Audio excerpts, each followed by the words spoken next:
ନୂତନ ration card ବଣ୍ଟନ।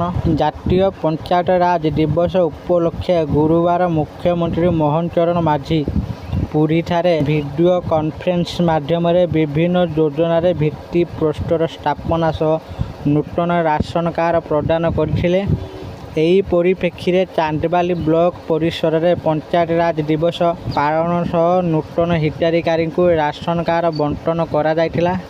Chandbali BDO ଦାୟିତ୍ୱରେ ଥିବା ତହସିଲଦାର ଭବତୋଷ ମଲ୍ଲିକଙ୍କ ଅଧ୍ୟକ୍ଷତାରେ ଚାନ୍ଦବାଲି ବ୍ଲକ ପରିସରରେ ସଭା ଅନୁଷ୍ଠିତ ହୋଇଥିଲା। ସଭାରେ ତହସିଲଦାରଙ୍କ ସମେତ ଚାନ୍ଦବାଲି ବ୍ଲକରେ ବିଭିନ୍ନ ପଞ୍ଚାୟତରୁ ଆସିଥିବା ସରପଞ୍ଚ ଓ ସମିତି ସଭ୍ୟମାନେ ନୂତନ ହିତାଧିକାରୀଙ୍କୁ ରାସନ କାର୍ଡ ବଣ୍ଟନ କରିଥିଲେ। ପ୍ରାରମ୍ଭରେ ବ୍ଲକ ଅଧ୍ୟକ୍ଷା ମିନତୀ ସୂତାର ପ୍ରଦୀପ ପ୍ରଜ୍ୱଳନ କରିଥିଲେ ଓ ସଭା ଆରମ୍ଭରେ ଆତଙ୍କୀ ଆକ୍ରମଣରେ ମୃତ୍ୟୁବରଣ କରିଥିବା ପର୍ଯ୍ୟଟକଙ୍କ ପାଇଁ 2 ମିନିଟ୍ ନୀରବ ପ୍ରାର୍ଥନା କରାଯାଇଥିଲା।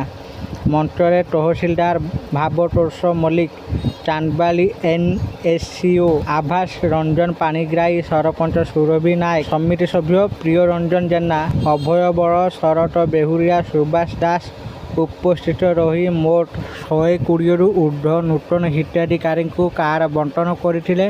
ଉକ୍ତ କାର୍ଯ୍ୟକ୍ରମକୁ ବ୍ଲକ କନିଷ୍ଠ ଯନ୍ତ୍ରୀ ଅମିୟ ପଟ୍ଟନାୟକ, ରାଜ୍ୟ କୃଷକ ମୋର୍ଚ୍ଚା ସଦସ୍ୟ ଉପେନ୍ଦ୍ର ରାଉତ, ମୀନକେତନ ବିଶ୍ୱାଳ ପ୍ରମୁଖ ପରିଚାଳନା କରିଥିଲେ।